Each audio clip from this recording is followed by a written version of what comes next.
Hi. um, yeah, I just wanted to follow up on this past weekend. I know I shared a little bit about an important event that occurred between a good friend of mine and myself, and just the learning experience about just relationships and doing life together in a different way, trying to kind of break through the social constructs and just what society and just kind of what we're used to living by, and really kind of exploring those other sides, right, of just how relationships can be when you're authentic and in alignment with your beliefs, and how you view yourself completely, wholly, with all the, not holy as in like thou art holy, but just like complete. um, just being vulnerable, being open to being vulnerable, regardless of who you're encountering, and doing so with grace and love, and just truth, really, truth of the heart, and with that, just the healing that takes place within ourselves, right, within me personally, right, because this whole experience is really about my journey with the healing bit of it, and just looking at just how that's affected my relationships with other people, and what that means, and so I know this past weekend, part of it was that component, but the other big piece of it was, I mentioned that I'm titling the second chapter, long chapter, um, uh, letting go, right? And I know if you've seen the other video about the pain that I was experiencing, and just, we kind of look at that as psychosomatic pain, where there's no true physical ailment, but more so something that we create from intense stress. And so that can manifest as physical pain. Not to say that it minimizes the pain or the meaning behind it. I'm struggling still with accepting that it is what it is, or there's something more. I don't know. There's this sense of I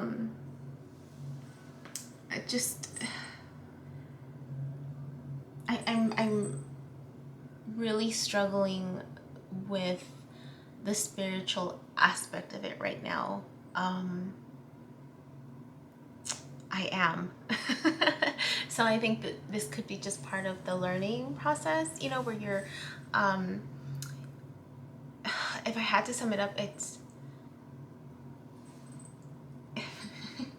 now that I'm taking a moment to reflect back on the experiences that I had, it's kind of hard not to consider the possibility, right, that there's this spiritual,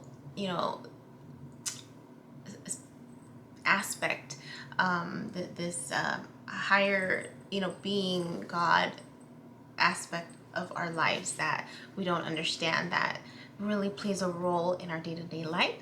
But at the same time, I can be very logical, just as I'm very, up in there and going through life, and enjoying adventure, and all that stuff. There's also another part of me that's a little more grounded these days, in in just wanting to make sure that whatever it is that I am embracing is also, for my highest good. And I it's hard to say that I don't believe in God. Oh my goodness, even just saying the words, it's hard to say it. And I think, and I'm trying to figure out if it's because I've just had so many years, most of my life, believing in God, that it's hard for me to say I don't believe in God. I'd be curious to have this conversation with someone who, from day one, just doesn't believe in God. But I think the logical part of myself is the learner, right? The intellectual, or the person who really likes to do the research and dive in and learn. And just the fact that I do have my field of study being psychology, but not really. It's more like social work, but I'm and I don't know if I mentioned it before. Mental health was not my go-to. That's the top of my list, area of concentration that I want to go into. When I looked at the social work program, it really was more on this element of advocacy and just the passion of making sure that we're all treated equally and fairly, and working for an agency that maybe that was their mission or something along the lines. I just remember reading the mission statement for this particular program, this particular school, and just really being drawn to it, not realizing that mental health was a part of it, because during that time I was still going through my own stuff, where I was just like, I don't know if I can handle other people's drama when I'm still struggling with my own type of situation. I it wasn't until after grad school that I had my depressive episode, which I've shared before, and that I went and sought my own treatment, and just really started working on myself, right? And really kind of embracing the challenges that I was going through at that time in my life, and starting to do the healing work. And when you continue to have, there's only so much you can do within your environment. I mean, that's just the reality of it. I've seen it with my clients. It's something that we talk about in group supervision, and there's only so much we can do for them, and they really have to do the work. And so there was only so much I can do within my own environment, because there's certain elements that I can't control. I can't control other people. I can only control myself. And so the healing work that I did prior to recently, there was always like a barrier. I would make progress, and then bam, something would just kind of halt it, or yeah, stop it. Go. I would reach a halt. And it will always involve someone else. It always involves someone else who wasn't willing to do the work, or someone else who wasn't aware, and really couldn't be aware, because it was scary to acknowledge the fact that there was possibly some areas of their life that they needed to address, right? I mean, it really requires a secure sense of self to, I think, in my opinion, and just kind of what I've read here and there, is to embrace that,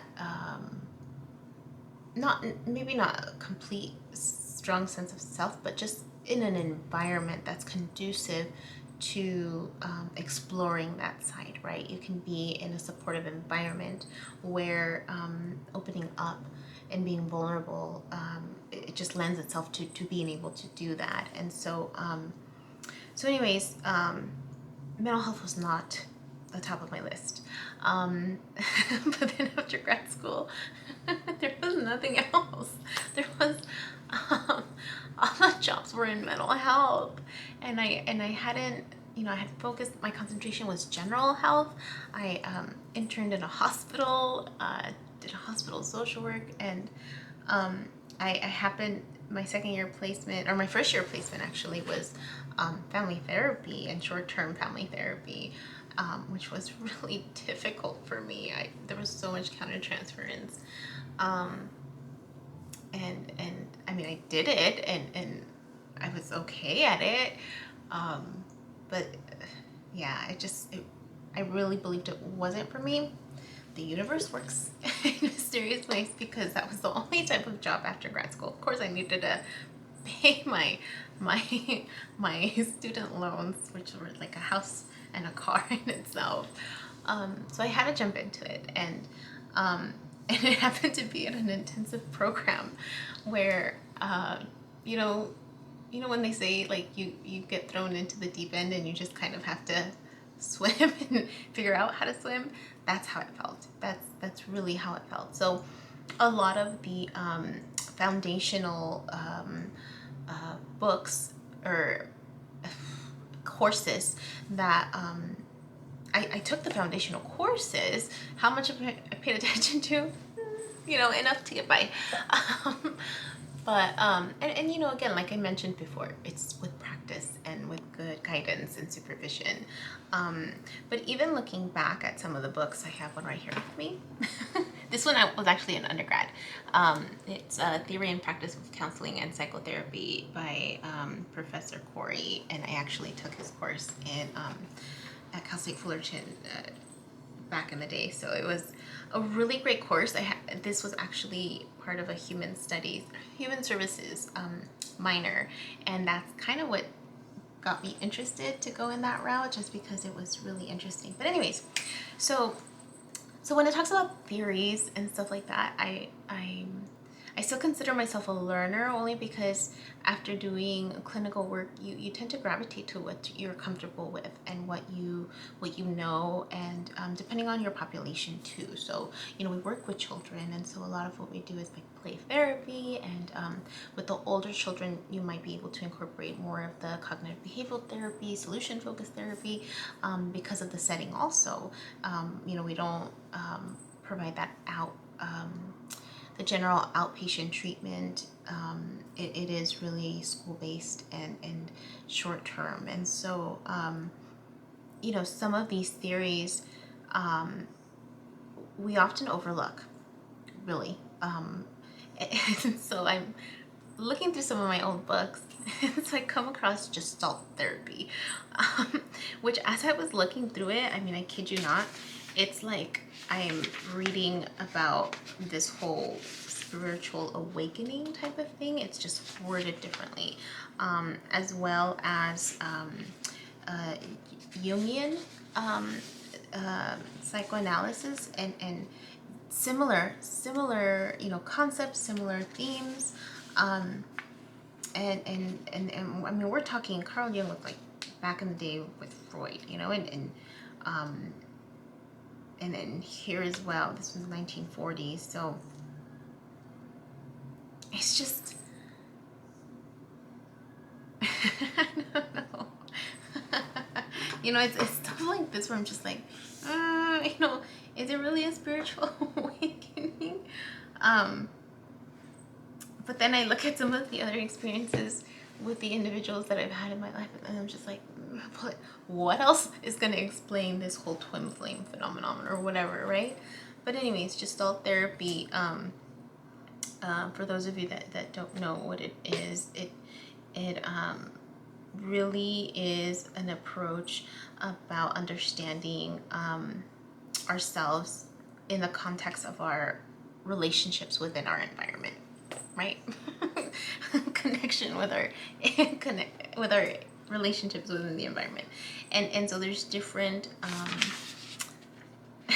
there's different processes. It's just, I'm laughing because it's just how much it connects to what Christina Lopes talks about with the different stages of spiritual awakening, and just just so it talks about like personality as peeling an onion, right? Where we, to achieve psychological maturity, individuals must strip off 5 layers of neurosis. And those are the phony, the phobic, the impulse, the implosive, and explosive. So the phony is where we are reacting to others in stereotypical and inauthentic ways, right? And so where we might play games or get lost in roles, so now we're talking about manipulation maybe, or even taking on the caretaker role or the protective role. So, a lot of the codependency type of, relationships, and just experiencing a lot of hurt and pain in that process. And then you have the phobic layer, where it's where we attempt to avoid the emotional pain associated with seeing aspects of ourselves that we would prefer to deny. So, remember when I talked about just that blending of the polarity and duality within ourselves, the good, the bad, and the ugly. It's not really polarity, it's 3 parts, but I mean, the good, the bad, and the ugly might be similar. I just kind of view it as the good is, what we are comfortable sharing, you know, and maybe more true to ourselves, parts of ourselves. And then we have the bad and the ugly, right? The bad is the acceptable bad that we allow other people to see, like if we are trying to lose weight and we go and stuff our face in and out, for example, we're more comfortable with sharing that aspect of ourselves than, let's say, something more ugly, if you want to term it that way, such as, watching porn or something like that, so it's just, different parts of the self, I guess, and how open a person is to showing that to not only to ourselves, really, right? Because there's a sense of hiding certain parts of ourselves, because of whatever emotions are attached to it, or just how we view the social constructs, right? The rules in society and how it affects us. So anyway, so the phobic layer is denying those parts of ourselves and experiencing the emotional pain with that. And then we have the beneath that layer is the impasse, or the point where we are stuck in our own maturation. And so this is where we attempt to manipulate the environment to do our seeing, hearing, feeling, thinking, and deciding for us. There's a sense of feeling deadness, or that we are nothing. And then there's the implosive level, where if we allow ourselves to fully experience our deadness rather than denying it or running away, then that's what that becomes. And so in order to go through that, we need to get to our authentic self. And so, and then there's the explosive layer, where we actually let go of any of those phony roles and pretenses. And then it says we release a tremendous amount of energy that we have been holding in by pretending to be who we are not. Energy. This concept of energy is just, it's there. And it's crazy how we can accept this concept of energy in certain situations, but then when we're looking at the spiritual world, sometimes we're like, no, there's no energy there's no energy source. But yet, at the Dodger game, where you have a bunch of people cheering, and you feel the energy of people cheering for your team, and kind of hoping for the championship, and then those people at home are like adamant that their energy, in terms of whatever they wear and just their commitment and loyalty to the team, will help them win, right? And so but then and then so there's that aspect, and then there's the scientific aspect, where there's energy all around us, right? There's gravity exists, a type of energy that we can't see. Whether or not we believe in it, it exists. Otherwise, I'd be floating up here.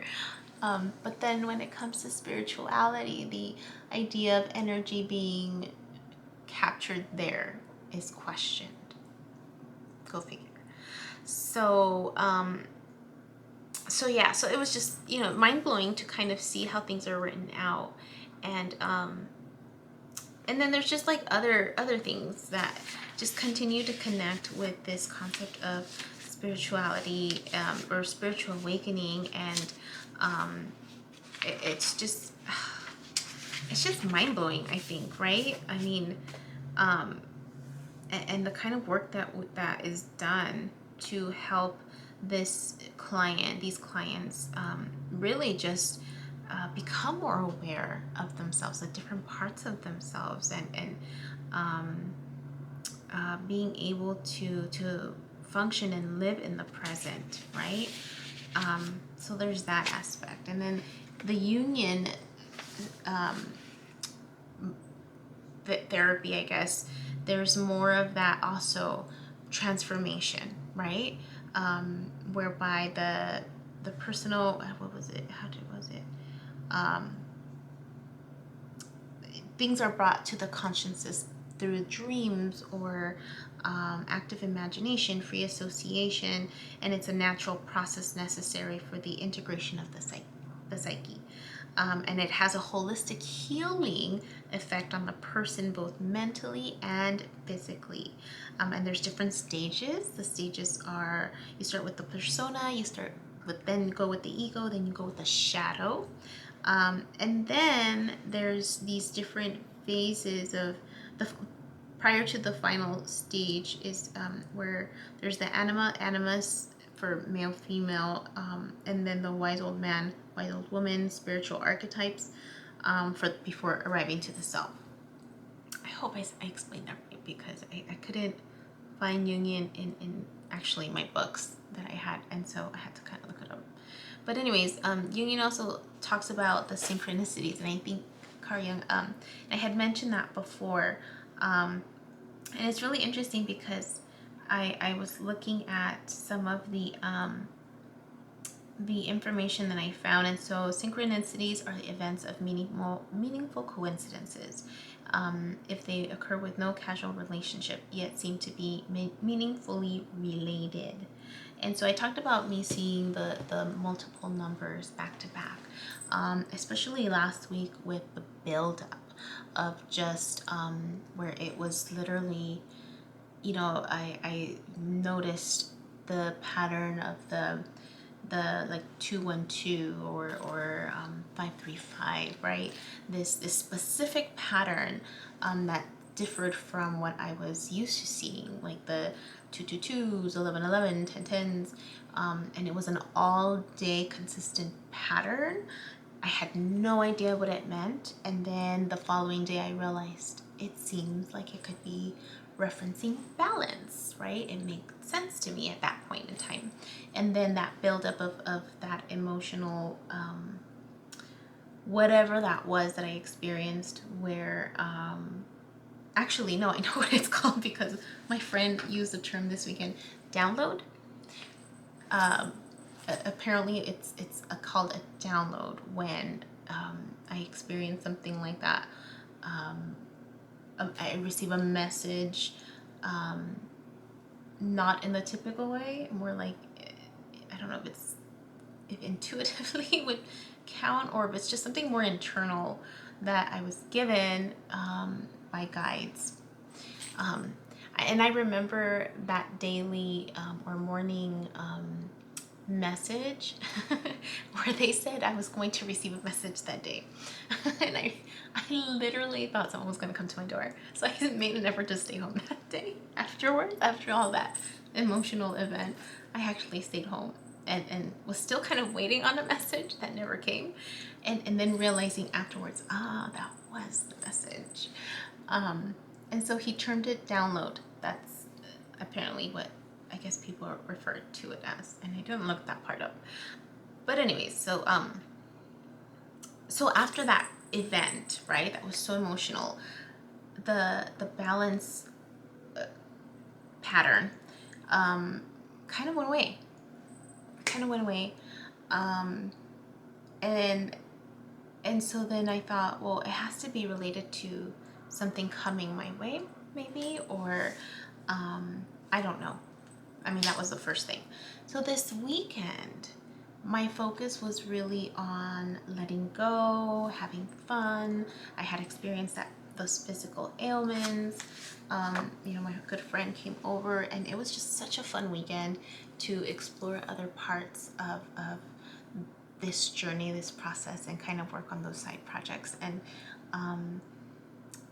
I kid you not, I still saw some of the balancing, but intuitively I felt it was more related to my own sense of balance, right? My own sense of like, hey, you're doing something fun.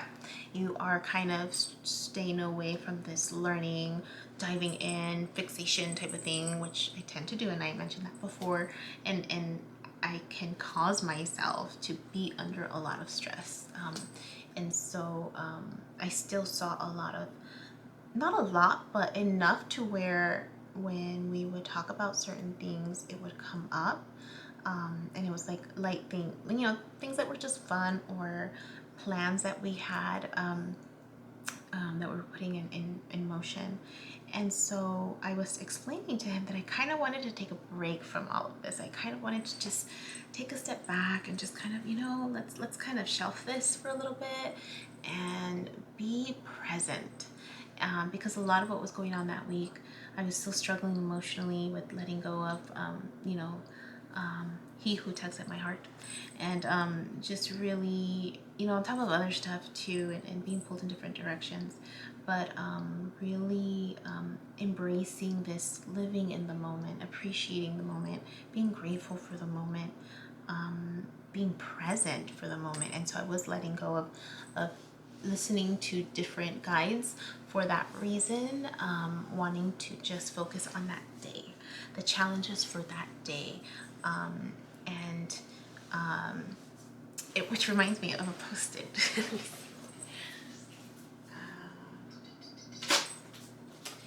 So this post-it, me and my post-its, if we want to learn about our past, we should look at our present circumstances, for they are the result of our past actions. If we want to learn about our future, we should look at what we are doing right now. So in essence, living from your past and future in the present, so to speak. And so really embracing that that learning, right, of just the present moment, and taking what you've learned from your past and implementing it for your future. And so that's kind of where I was. And so then the thought of like, well, should I even let go of these synchronicities as well, and just ignore them, and just as a way to let go of control, as a way of letting go of the worries of the future, of what I had hoped would happen that didn't happen, and just embracing the true unknown of letting go of the past and just embracing the true unknown.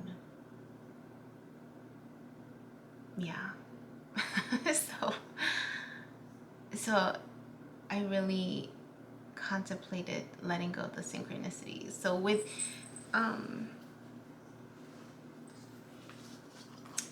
like just wanting to live in the moment, right? Just wanting to even questioning myself too, questioning the synchronicities, questioning the spiritual awakening aspect of all of this, right? It's this, when we look at spirituality by definition, the quality of being concerned with the human spirit or soul as opposed to material or physical things. And so Carl Jung actually, from what I read, reviewed, he was a big believer of the paranormal, and how sometimes some of these experiences were teetering on psychosis, right? Depending on the functioning of an individual. And it mentioned certain terms like tower, and I forgot what other ones that I might have had to. It just reminded me of like the tower card, right, in the tarot, and just this connection to psychic activity, right? And that's kind of, what at least there's certain elements of being psychic, not necessarily that I'm psychic, but just like the guides that I follow in the mornings, and I believe they're psychic, because it's really difficult for me to let go of this bigger concept of, well, then how do they pick up on certain things, right? And I'm sure if my friend were here, my good friend, he would talk to me about like the mind games, right, that we potentially play on ourselves. So then there's that. And is this just a mind game? Is this just something that I'm creating in my head to make sense of the losses of my current situation? Yeah. I had another guide that said on Sunday that I was going to receive another message. Again, I thought someone might have come to the door this time. A little more 3D-ish, apparently, is the terminology. Now, the nowadays, or living in the moment, versus going through something similar. And I worried because then there was an increase in the balanced pattern, again, with the numbers, 2 and 2. And I was a little worried that I was going to experience something like that again. And I was afraid. And then another guide said it might come in the form of a dream. Well, scratch that. Before that, I actually got a call from another individual in my life who mentioned that someone that we know was actually going through a spiritual awakening, or had already gone through it, or is possibly still going through it. I don't know. But he gave me his contact information, so I was really excited about that. And then I thought that was the message.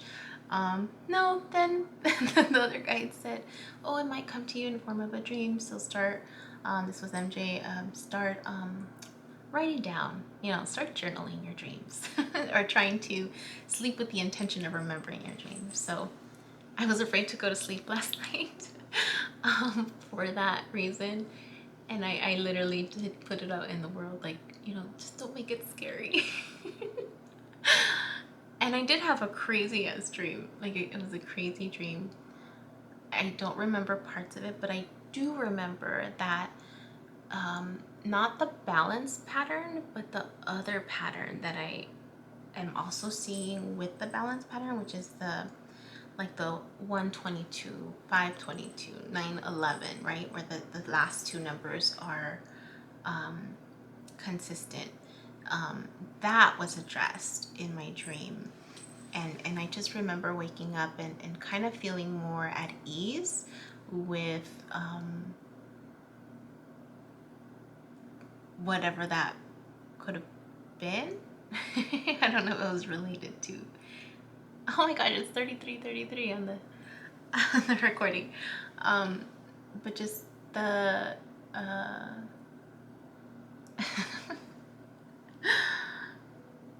yeah, I don't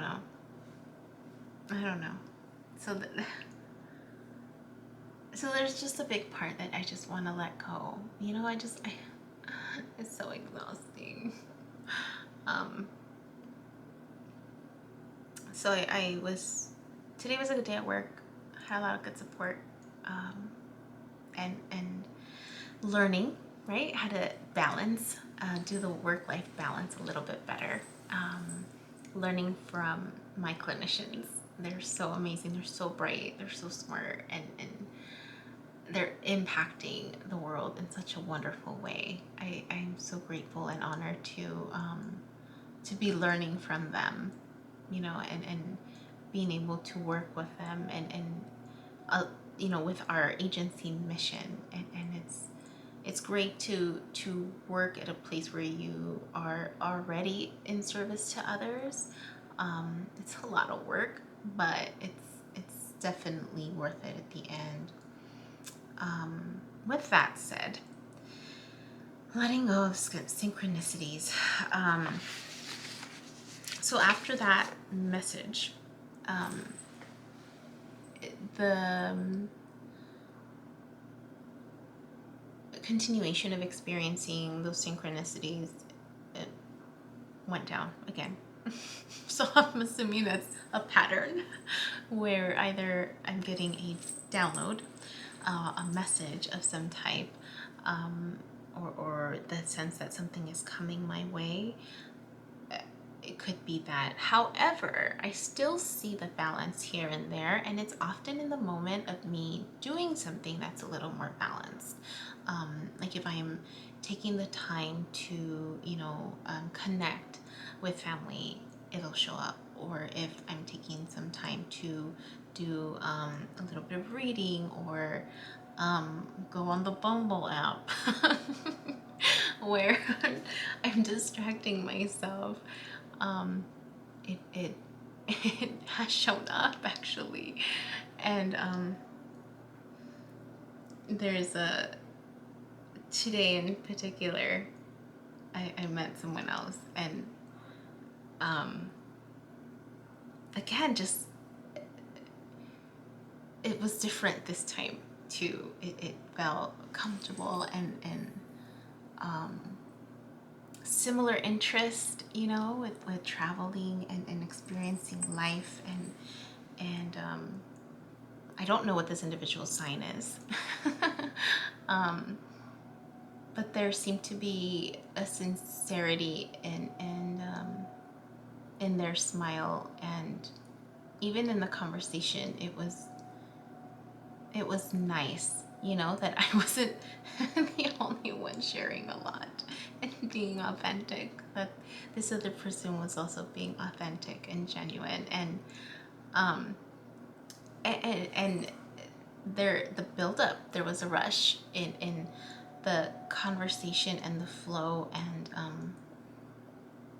the connection, almost like it felt like I could feel this person's positive and high vibe through the phone, which was crazy.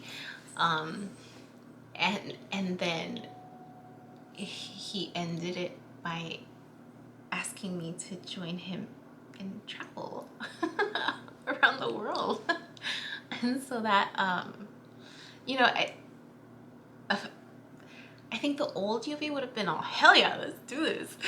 But the new UV is more like, okay, I recognize that part of me that wants to just jump all in, right? I mean, I've made it this far. My guides have guided me this far.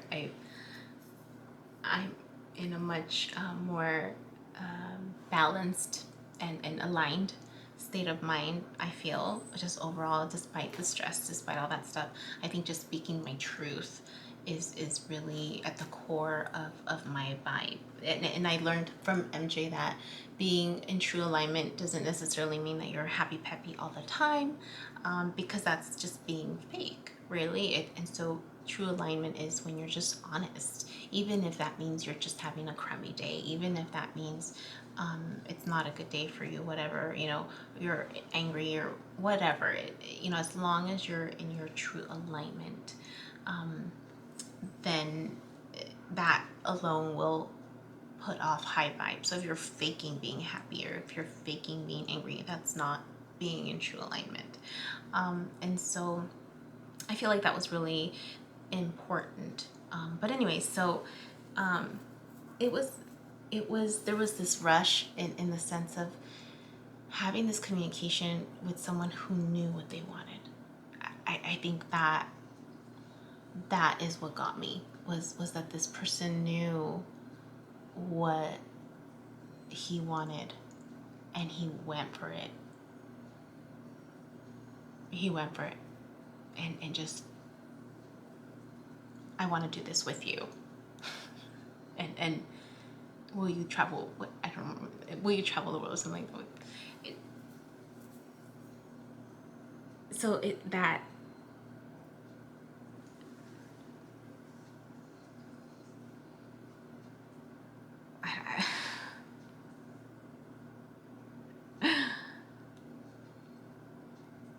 that's pretty awesome.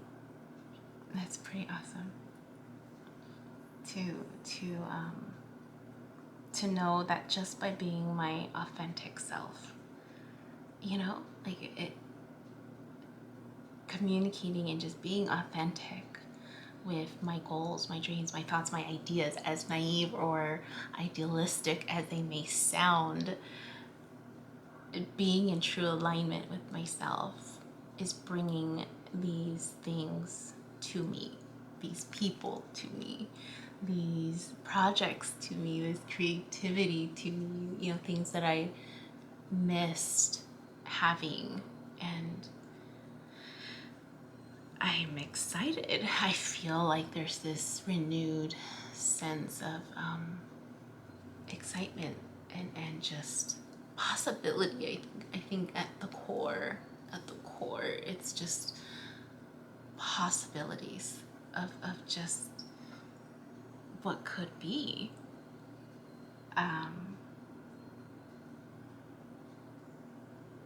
Yeah. So I don't know. Man, we'll kind of see where that takes us.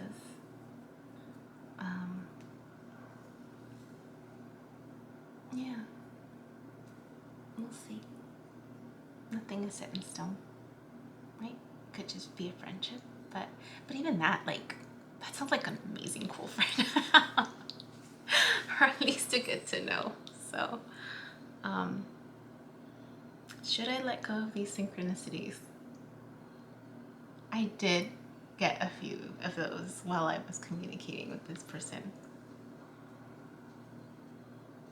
So, I don't know. It could be all in my head. I don't know. But I feel really happy. I feel really happy. Yeah. I feel good.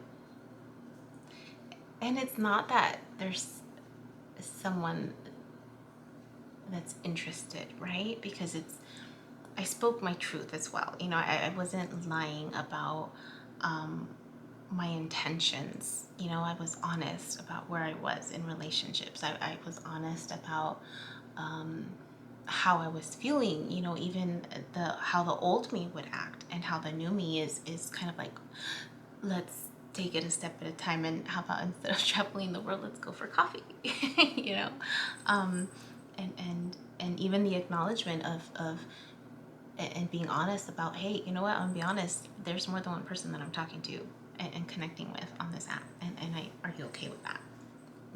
And so again, just the authenticity of our own intentions and speaking that truth. Knowing that you might still get rejected, knowing that this other person was clear about his intentions from the beginning. It gives you the option of what you're looking for. And most of these guys that are also interested, they're looking for a relationship, like a long-term relationship, and they clarify that. Whereas mine says, not sure. But, just being able to have that honest conversation, I think is really the key, right? Honest conversation, that reciprocity of actions and interactions. Yeah, but it's pretty neat to be around people who know what they want, and that there's no fear behind just going for it, like just feeling the fear and doing it anyway. And he was understanding and said, hey, even if we're just friends, I want to do all this with you, but I understand where you're at. And so I was really appreciative of that. So I think I'll cut it there because it's already 44 minutes. But yeah, so that's where I'm at right now. But thanks.